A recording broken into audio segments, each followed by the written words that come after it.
지방선거, 뭐 장수, 남원, 뭐 순창 등 이 전주 주변에 있는 그 출마자들이 이제 모여서 앞으로 남은 기간 동안 선거운동을 어떻게 전개할지, 그리고 당장 이제 내일부터 진행되는, 그러니까 29일부터 진행되는 사전투표를 대비해서 어떻게 해야 할지에 대해서 논의를 하는 시간을 가졌고요.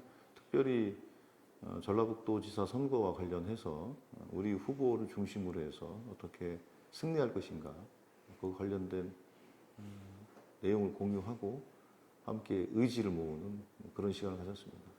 오늘 보니까 이제 모든 기초단체장 후보가 참석하진 않은 것 같은데, 그래도 이제 기초단체장 후보부터 이제 지방의원, 기초의원까지 이제 모든 많은 후보가 참석해 주셨는데요.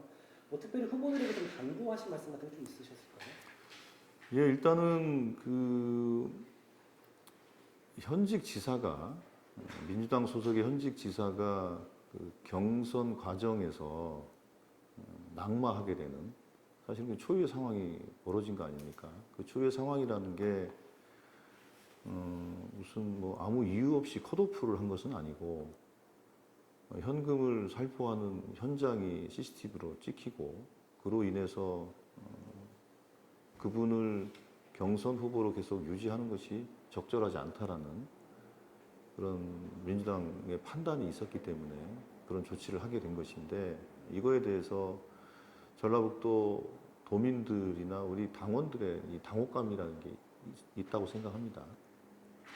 그 당혹감이 충분히 해소되고 정리가 되면서 이번 선거가 좀 치러져야 된다, 이런 생각을 갖기 때문에 오늘 내려와서 우리 출마자들에게, 아무래도 우리 도민들이 갖고 있는 그런 당혹감 위에 선거운동을 하다 보니까 느끼는 여러 가지 어려움들이 있을 거라고 보기 때문에, 그 어려움들을 좀 듣고 그 어려움을 좀 해소하기 위해서 우리가 어떻게 할 것인가, 그런 이제 말씀을 좀 드리고자 온 것이고요. 그럼 그 과정이 당도 사실은 곤혹스러운 거였고, 당이 의도하거나 뭐 그 무슨 작심해서 뭐 그런 조치를 한 것은 아니고, 우리도 전혀 예상하지 못했던 현금을 나눠주는 그런 영상이 확인되면서 조치할 수밖에 없었던 그런 과정도 있었으니까요. 당으로서 참 안타깝고 당혹스러웠죠, 그 당시에. 그러나 그 과정을 거쳐서 당의 경선 과정을 또 통해서 선출된 이원택 후보가 있고, 이원택 후보를 중심으로 해서 정리를 좀 해야 되겠다. 그리고 승리를 위해서 함께 노력하자. 이런 말씀을 드리는 거고요.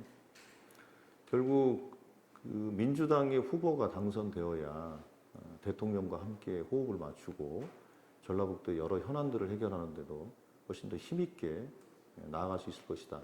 그래서 결의를 다지자, 이런 취지였습니다. 네, 좋습니다.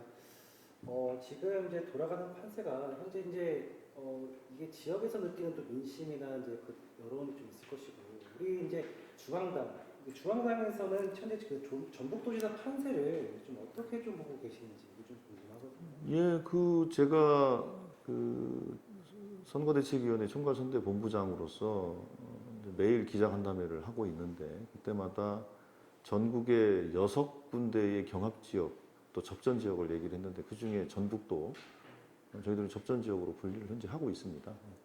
그게 솔직한 저희들의 진단입니다. 근데 왜 전북이 왜 그 접전지역이 됐는가, 그 부분에 대해서는 설명드린 바와 같이 현직 지사가 민주당 경선에서 탈락하게 된 것에 대한 그 경위나 과정은 차치하고 갖고 있는 그 당혹감이라는 게 있을 수 있다고 봅니다. 그래서 왜 그런 과정이 있었는지, 안타깝게도 현직 지사가 어떤 행사 모임 자리에서 현금을 나눠주는 것들이 CCTV에 녹화가 되고, 그게 막 방송이 되는 상황에서 당으로서는 조치를 안 할 수가 없었던 그 상황에 대해서도 전라북도 도민들에게 설명하고 또 양해를 좀 구할 필요가 있다고 생각하고요.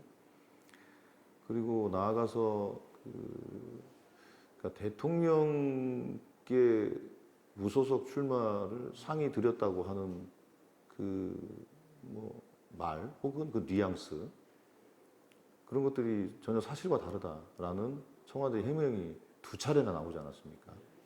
뭐 이런 것들도 또 설명할 좀 필요성이 있고, 그렇기 때문에 결국에는 이번 선거가 어떤 정치인 한 명이 내가 무슨 억울하게 컷오프 되거나 잘려서 내가 좀 뭔가 정치적 복권을 해야 되겠다.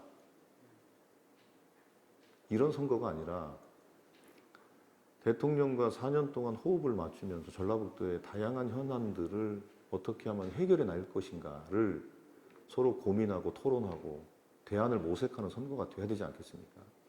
이거는 어느 개인의 한풀이 선거가 아닙니다.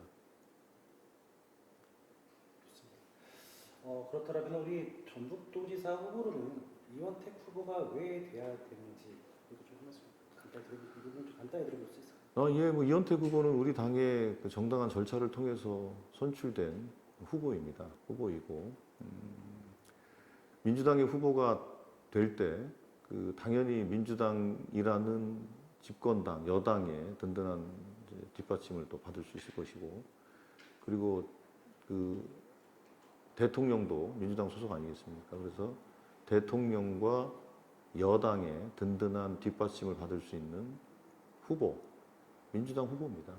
그게 이원택 후보입니다. 네. 오늘 뭐 우리 그 총장님께서 뭐 이제 오늘 긴급 브리핑에서 발표해 주신 내용이기도 한데요. 지금 우리 전북도지사에 출마한 두 후보가 여론조사가 지금 엎치락뒤치락하면서 지금 접전을 벌이고 있거든요. 이게 저도 이제 전북도민도 되게 좀 생소한 광경이기도 한데 뭐 이게 어찌됐든 민주당 텃밭이 전북에서 지금 무속 후보 검선도 지금 상당한 지지를 받고 있는 거잖아요. 이거에 대해서 우리 총장님께서 좀 어떻게 보시는지.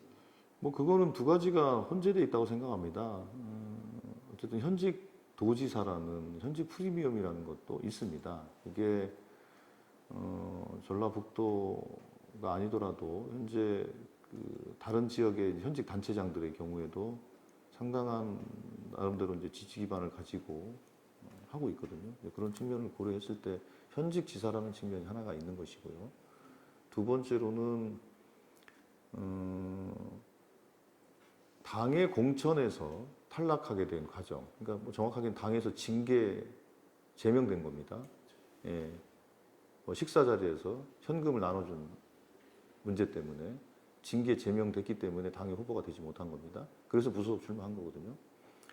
그 과정에서 내가 당의 어떤 세력으로부터 정치적 탄압을 받았다.